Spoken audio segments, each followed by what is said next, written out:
Welcome, dear listener, to a tale spun from the threads of wonder and mystery, a story of hidden realms and enchanted secrets waiting to be unveiled. Allow yourself to sink into the embrace of the night, where the world softens and the veil between dreams and reality begins to blur. Let the gentle crackling of a distant fireplace and the soft, melodic whisper of a harp lull you deeper into a place of comfort. Chapter 1. The kingdom of Eldenmere had long been a place of wonder and legend.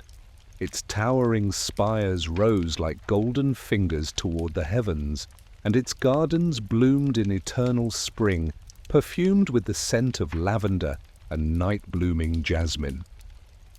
The castle itself, perched upon the highest hill, bore secrets in its stones, whispers in its corridors, and mysteries in the hush of moonlit hours. But none were so perplexing as the mystery of the 12 princesses and their worn slippers.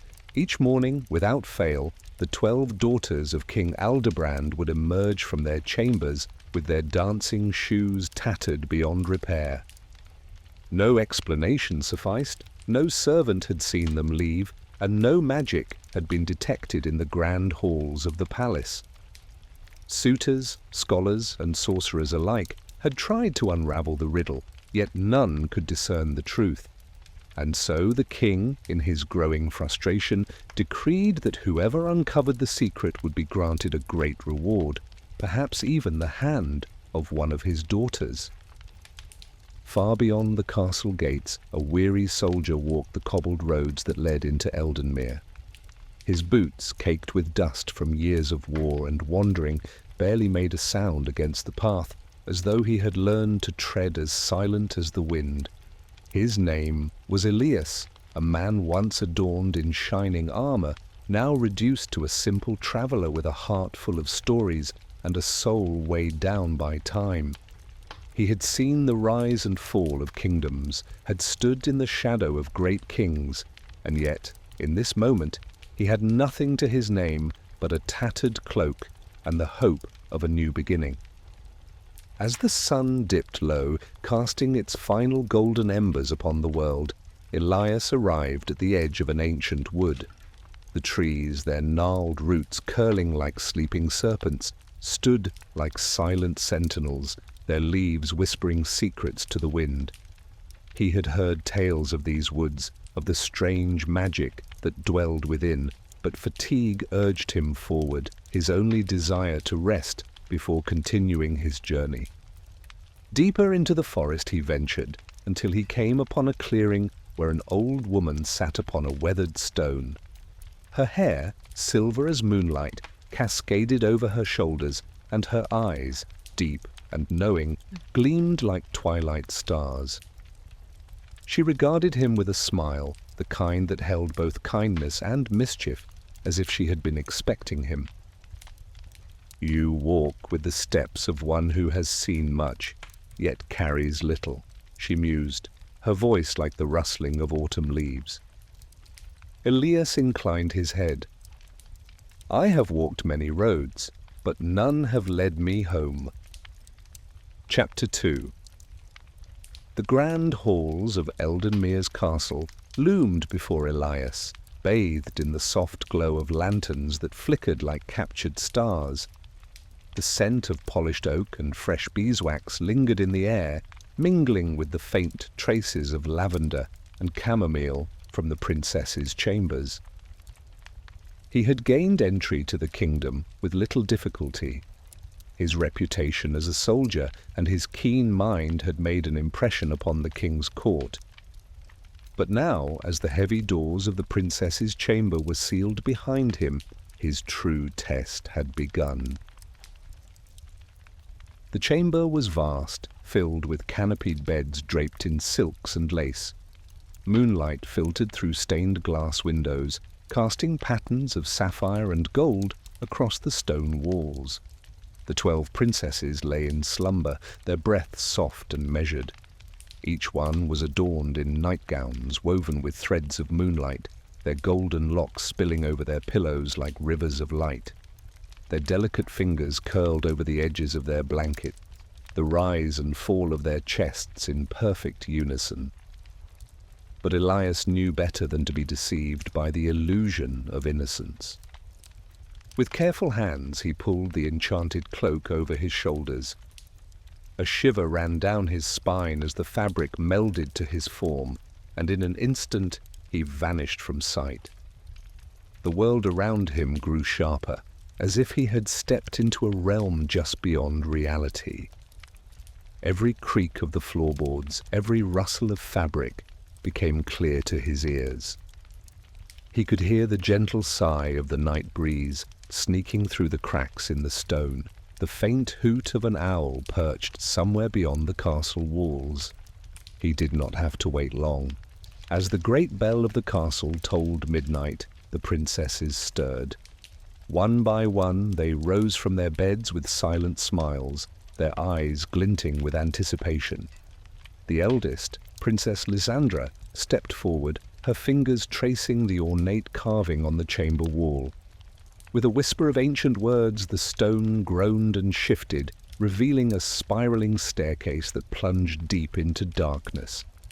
The passage smelled of damp earth and something faintly floral, an ancient perfume that had lingered through centuries of secrecy.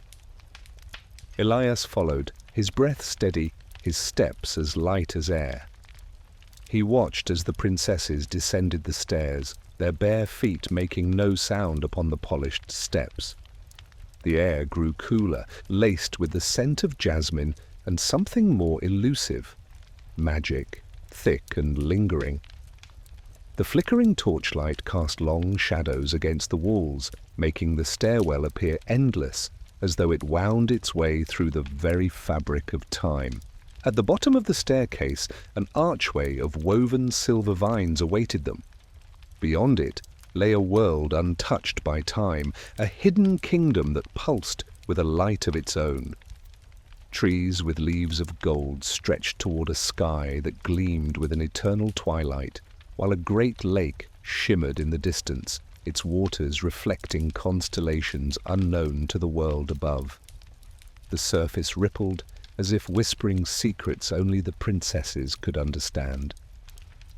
The princesses stepped forward eagerly, their gowns now shimmering with a soft luminescence that had not been there before. Unaware of the unseen traveller among them, they laughed in hushed voices, their whispers like wind chimes on a summer breeze. As Elias moved closer, he took in the details, the glistening marble pathways, the scent of blooming nightshade, and the distant hum of music that called forth something ancient and mesmerizing. He could feel the pulse of enchantment in every breath, the very air tingling with unseen forces. The midnight journey had begun, and Elias, cloaked in shadows, walked deeper into the realm of secrets and dreams, knowing that whatever lay ahead would test him in ways he had never imagined. He had gained entry to the kingdom with little difficulty. His reputation as a soldier and his keen mind had made an impression upon the king's court. But now, as the heavy doors of the princess's chamber were sealed behind him, his true test had begun. The chamber was vast, filled with canopied beds draped in silks and lace. The 12 princesses lay in slumber, their breaths soft and measured. Each one was adorned in nightgowns woven with threads of moonlight, their golden locks spilling over their pillows like rivers of light. But Elias knew better than to be deceived by the illusion of innocence. With careful hands, he pulled the enchanted cloak over his shoulders. A shiver ran down his spine as the fabric melded to his form, and in an instant he vanished from sight. The world around him grew sharper, as if he had stepped into a realm just beyond reality. Every creak of the floorboards, every rustle of fabric, became clear to his ears. He did not have to wait long. As the great bell of the castle tolled midnight, the princesses stirred. One by one they rose from their beds with silent smiles, their eyes glinting with anticipation. The eldest, Princess Lysandra, stepped forward, her fingers tracing the ornate carving on the chamber wall. With a whisper of ancient words, the stone groaned and shifted, revealing a spiraling staircase that plunged deep into darkness. Elias followed, his breath steady, his steps as light as air. He watched as the princesses descended the stairs, their bare feet making no sound upon the polished steps. The air grew cooler, laced with the scent of jasmine and something more elusive, magic, thick and lingering. At the bottom of the staircase, an archway of woven silver vines awaited them. Beyond it lay a world untouched by time, a hidden kingdom that pulsed with a light of its own. Trees with leaves of gold stretched toward a sky that gleamed with an eternal twilight, while a great lake shimmered in the distance, its waters reflecting constellations unknown to the world above. The princesses stepped forward eagerly, unaware of the unseen traveler among them. As Elias moved closer, he took in the details, the glistening marble pathways, the scent of blooming nightshade, and the distant hum of music that called forth something ancient and mesmerizing. He could feel the pulse of enchantment in every breath, the very air tingling with unseen forces. The midnight journey had begun, and Elias, cloaked in shadows, walked deeper into the realm of secrets and dreams. Chapter 3. The air shimmered as Elias stepped beyond the archway of silver vines, his breath caught in his throat. Before him stretched a landscape unlike anything the mortal world had ever known. The sky above was neither day nor night, but a vast stretch of indigo streaked with rivers of silver light, as if the very stars themselves had melted into flowing streams. A hush hung over the land, deep and reverent, as though the very air had been woven with the threads of forgotten magic. Golden trees lined the glistening marble path before him, their jewel-toned leaves shifting with an unseen breeze. Each movement sent cascades of iridescent light rippling through the air, as if the trees themselves whispered secrets only the wind could carry. Beneath Elias's feet, the ground was neither earth nor stone, but a shifting mosaic of pearlescent tiles that seemed to ripple like water, subtly guiding his steps forward.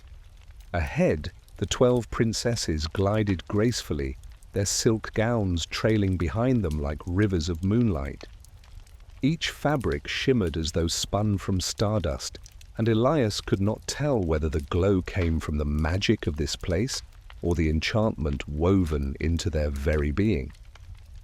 He moved carefully behind them, his footsteps soundless against the luminous pathway, his senses sharpened by the unearthly energy that pulsed through the air like a silent melody. "Lysandra, do you hear it?" one of the younger princesses whispered, her voice barely a breath.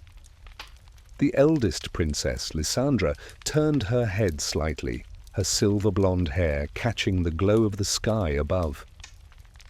"The music?" she murmured, tilting her head as if to catch a sound Elias could not yet hear. "Yes, it's beginning."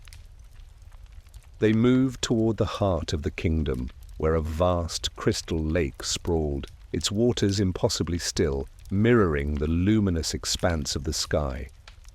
Upon its surface, thousands of tiny golden lights drifted like fireflies, their glow reflecting off the carved edges of the waiting boats. These were no ordinary vessels, each was carved from a single luminous gemstone, radiating a soft, pulsing light. Ruby, sapphire, emerald, amethyst, their colors swirled upon the lake's surface, painting rippling patterns in the water. The princesses stepped lightly into their boats, their laughter ringing through the air like chimes in the wind. Their voices, though soft, held a melodic quality, as though they spoke in harmony with the unseen song that resonated through the air. Elias, concealed in the shadows of a tall, luminous willow, watched as Lysandra lifted her hand.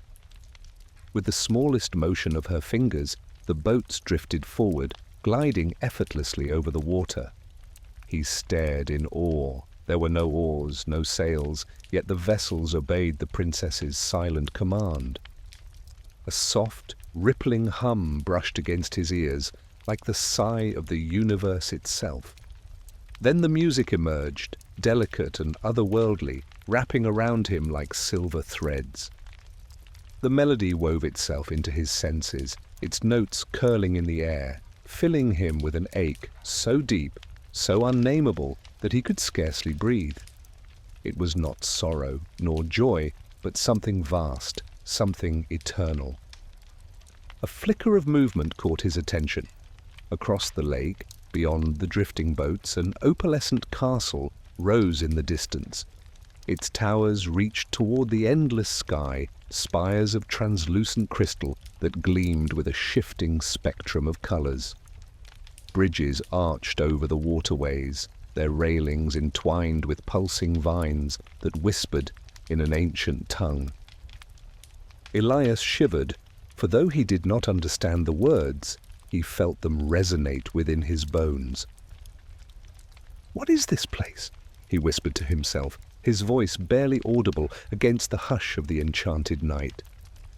"Home," a voice murmured beside him.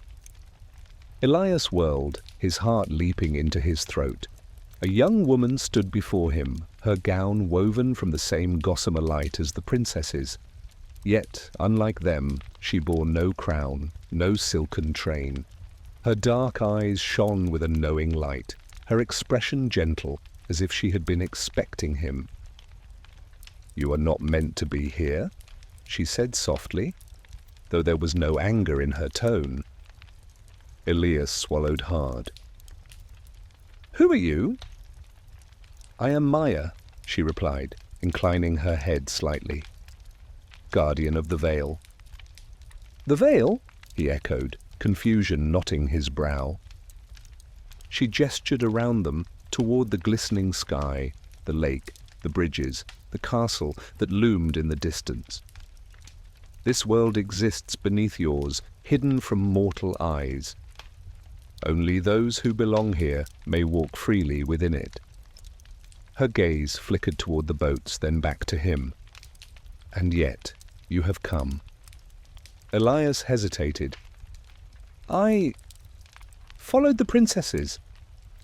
Maya's lips curved slightly, though whether in amusement or understanding, he could not tell. "Of course you did." He frowned. "What is this place, truly?" Maya exhaled slowly. "It is the kingdom beneath, the realm of the enchanted dance. The princesses come here each night, bound by magic older than time. They dance upon the glass halls of the castle, their steps weaving the very fabric of this world. Without their dance, the kingdom fades." A shiver traced down Elias's spine. "They are trapped." Maya's gaze softened. "Not in the way you think. They are drawn by the enchantment, but their hearts do not resist. The dance is part of them, as much as breath, as much as light." She paused, tilting her head as the unseen melody shifted, becoming something richer, fuller. "Listen." Elias did, and he understood. The music was alive. It was the kingdom's pulse, its very breath, the force that sustained it. Each note wove itself into the wind, into the water, into the golden leaves that whispered secrets into the night. It was beautiful, and it was endless. A sudden certainty settled within him. This was no ordinary place. This was a realm untouched by time, where magic lived and breathed in every shadow and every shimmering light. And yet, something stirred beneath the beauty, something he could not yet name. The boats reached the far shore, where steps of luminous onyx spiraled toward the opalescent castle. One by one, the princesses stepped onto the platform, their laughter bright against the hush. Lysandra turned, her gaze drifting across the lake, and for the briefest moment, Elias thought she saw him. Then she turned away, and the doors of the castle opened, spilling golden light into the night. The princesses disappeared within, and Elias knew the true mystery had only just begun. Chapter 4. The moment the 12 princesses stepped onto the gleaming marble floor of the enchanted ballroom, the air shifted. A golden glow flickered to life along the high-arched ceiling, where chandeliers draped with crystals shimmered like fallen stars. The walls, adorned with murals of forgotten legends, seemed to whisper as the princesses passed, their silken gowns trailing behind them like waves of moonlight. At the far end of the ballroom, a full orchestra, comprised of spectral musicians draped in shimmering silver attire, stood poised with instruments in hand. The conductor, a tall figure with a cloak that swayed like mist, lifted his baton. A single soft note hummed through the space, delicate as the first drop of rain on still water. Then, with a grand sweep of his arm, the music erupted into life.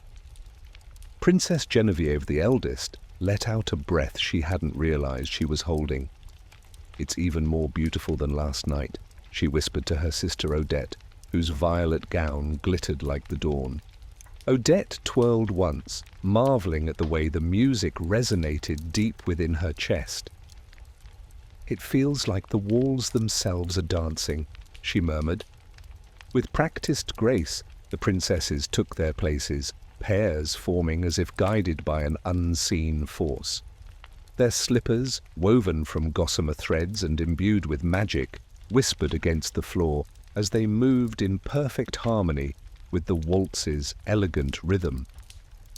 Each step was effortless, as though the very air had lifted them into a world beyond time. "May I have this dance?" A voice, rich and melodic, broke through the music. Genevieve turned to find a young man standing before her. His dark hair gleamed under the chandeliers, and his deep green eyes held a spark of mischief. He was dressed in a suit of midnight blue, embroidered with golden constellations that shimmered with each breath. She hesitated, but only for a moment, before taking his offered hand. The warmth of his touch sent a curious shiver up her spine. "Who are you?" she asked, as they began to dance, their steps effortless, as if they had been dancing together for lifetimes. He smiled, but there was something unreadable in his expression. "A guest of the court, much like yourself." Before she could press further, Odette let out a soft gasp nearby. "Look," she whispered, motioning toward the mirrored walls. The reflections did not merely mimic the dancers. Instead, they moved independently, shimmering like ripples on a pond. The figures within the glass were not the princesses, but shadowed forms clad in the same dazzling gowns, their faces obscured, their motions strangely fluid. As Genevieve turned, she caught a glimpse of herself in the mirror. Only the girl staring back at her had eyes the color of molten gold. A sudden chill crept up her spine. "This place is enchanted beyond even what we imagined," she whispered. The mysterious young man led her through another turn, his grip tightening. "You are beginning to see the truth," he said softly, though his voice carried a weight Genevieve did not yet understand. The music swelled, sweeping the dancers into a breathtaking whirl of movement. Around them, the enchanted court moved in perfect synchrony, laughter bubbling like a brook over smooth stones. Yet, beneath the beauty, Genevieve sensed something deeper, something hidden beneath the shimmering facade. She looked to her sisters. Annalise's golden hair fanned out as she twirled in the arms of a partner with eyes the color of twilight. Delphine, ever the skeptic, had her lips pressed in concentration as she danced with a figure cloaked in deep crimson. Even young Evelina, the youngest of them all, had found herself swept into the arms of a prince-like figure with moon-pale skin and a wistful smile. A strange pull took hold of Genevieve's heart. "Why does it feel as though we've danced this waltz before?" she asked aloud. Her partner's gaze softened. "Because you have." A hush fell over the room, the music fading into a single note that hung in the air like a held breath. Then, without warning, the chandeliers above flickered. The golden glow dimmed, and the mirrored walls trembled as if struck by an unseen force. A soft gasp rippled through the dancers. The shadowed figures in the mirrors had stopped moving. Their obscured faces tilted toward the princesses as though watching, waiting. Odette clutched Genevieve's wrist. "Something isn't right," she whispered, fear creeping into her voice. The young man holding Genevieve's hand exhaled slowly. "The spell is weakening." "What spell?" she demanded, stepping back. The ballroom trembled, the golden floor beneath them flickering like candlelight in the wind. The music, once so mesmerizing, wavered as if caught between worlds. Her partner did not answer, but his eyes held a silent plea. "You must listen to the echoes," he said, and with that he released her, stepping back into the throng of dancers.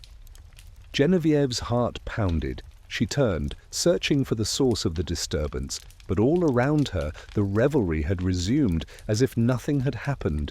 The music swelled again, drowning the whispers of unease, and the other princesses, caught in the magic's thrall, had already surrendered once more to the dance. But Genevieve could no longer ignore the truth. There was something about this midnight waltz, something hidden within its haunting melody. She took a deep breath, closed her eyes and listened. Beyond the notes of the violin, beyond the lilt of the flute, she heard it. A voice, soft, distant, and filled with longing.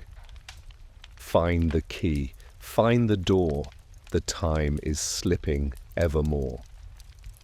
Her eyes snapped open, the golden glow had returned, the mirrors once again reflecting only the dancers.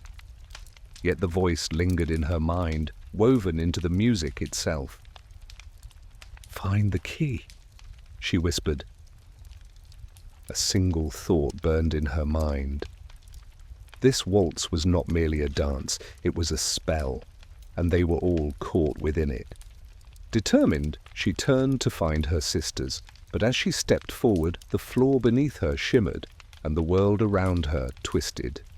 The midnight waltz was far from over, and Genevieve had only begun to uncover its secrets. Chapter 5. The old soldier stood hidden in the shadows of the grand ballroom, his heart pounding softly in his chest. The 12 princesses twirled and swayed under the gleaming chandeliers, their laughter like chimes in the wind, oblivious to his watchful gaze. For nights he had followed them into this secret world beneath the castle, unseen and unheard, but tonight would be different. Tonight the truth would be known. With each turn of the waltz, the golden embroidery of their gowns shimmered like fireflies, and the music, played by an unseen orchestra, wrapped around them in an enchanting spell. The soldier felt the weight of the enchanted cloak upon his shoulders, the magic concealing him from sight. Yet he knew the time to remain hidden was drawing to an end. As the final notes of the waltz lingered in the air, the princesses drifted toward a marble balcony that overlooked an endless silver lake. The eldest, Princess Liliana, leaned upon the railing, a wistful smile upon her lips. The soldier stepped closer, his breath steady, his presence still veiled by the cloak's magic. "We must leave soon," one of the younger princesses whispered. "Dawn will come before we know it." Liliana nodded, turning to face her sisters. But I wonder how long we can keep this secret. We grow weary each morning, and Father grows suspicious. Another princess, the second eldest, Celeste, wrung her hands. Perhaps he will never discover the truth. No one has ever followed us. The soldier took a deep breath and, in one fluid motion, removed the cloak. The magic faded in a breath of cool air, revealing him standing mere steps away from the princesses. A gasp rippled through the group. Liliana stepped forward, her blue eyes wide with shock. "You," she whispered, "how did you—" The soldier bowed deeply. "Forgive my deception, your highnesses, but I was given a task and I have fulfilled it." The princesses exchanged glances, some fearful, others curious. Liliana, though startled, composed herself quickly. "Then you know our secret." "I do," the soldier admitted. "And I now understand why you return each morning with worn slippers and heavy eyes." He turned his gaze toward the golden lake, the luminous trees, and the distant crystalline palace. "This world, it is beautiful beyond words. But why do you come here? What holds you to this place?" Liliana hesitated, then spoke, her voice tinged with sorrow. "This kingdom beneath the castle is enchanted, created by an ancient magic. We are bound by a promise, one made long before we were born. Each night we dance so that the magic does not fade, so that the realm does not disappear." The soldier furrowed his brow. "Bound by a promise? To whom?" A deep sigh passed through Liliana's lips. "To the prince who once ruled here. Long ago he fell under a terrible curse, trapping him in the very magic that sustains this realm. Our family's fate is tied to his. So long as we dance, the kingdom remains and his spirit endures." The soldier's eyes darkened with understanding. "And if you stop?" Celeste shuddered. "The kingdom will crumble. The prince will fade into nothingness. And though we have never seen him, we feel his presence, watching, waiting." The soldier glanced over his shoulder, half expecting to see some spectral figure in the shadows. "But this cannot last forever. Surely there is another way." Liliana lowered her gaze. "We do not know. We have never dared to break the cycle." Silence hung between them, heavy with unspoken fears. The soldier turned his attention back to the lake, where the water shimmered as though whispering its own secrets. If he returned to the king with this truth, what would become of the princesses? Would the magic unravel, freeing them or condemning them? He had a choice to make. "Then let me help you," he said at last.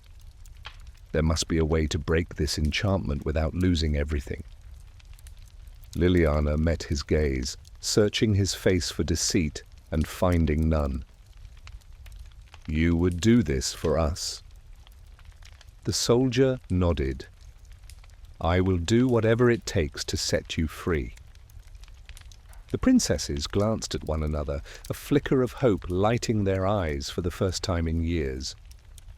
The truth had been revealed, but their fate was yet to be decided. Chapter 6. The secret kingdom beneath the castle had long been shrouded in mystery, its shimmering lakes and golden trees a haven of magic, unseen by the world above.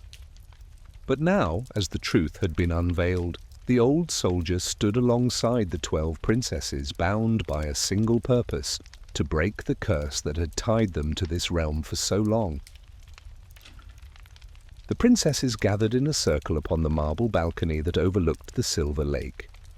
The water rippled, reflecting the ethereal glow of the sky above, as if sensing the shifting energy of the moment. The eldest, Liliana, turned toward the soldier, her eyes filled with a mix of hope and trepidation. "What must we do?" she asked softly. The soldier took a deep breath. "The spell that binds you here is not just a promise, it is an unbroken cycle. Each night you return to dance, ensuring that the magic never fades. But what if we refuse to dance? What if we break the pattern?" The princesses exchanged uncertain glances. They had danced for so many years that the thought of stopping seemed unfathomable. Yet there was something in the soldier's voice, something steady, resolute, that gave them courage. Celeste, the second eldest, stepped forward. "And if we do not dance, what will happen to the prince?" The soldier hesitated before responding. "If the curse remains, he will fade along with this kingdom. But perhaps there is another way." Liliana's gaze lifted toward the palace beyond the lake. "We must find him," she whispered. "If this kingdom was born of his sorrow, perhaps he must be the one to break the spell himself." With new resolve, they moved toward the grand hall, the air humming with unseen magic. The walls of the crystalline palace shimmered as if responding to their determination. As they stepped inside, the great doors groaned open, revealing a vast ballroom where a single figure stood at its center, the prince.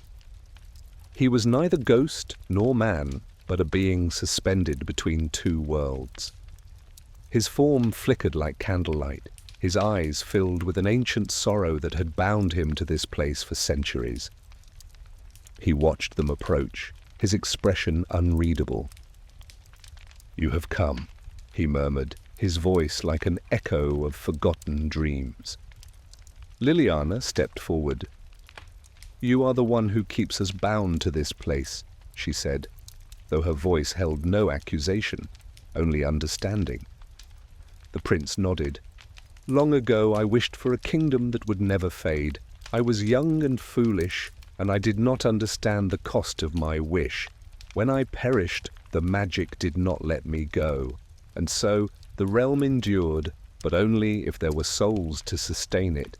Your family, your dance, it has kept me here." Tears pricked at Celeste's eyes. "Then it is time to let go."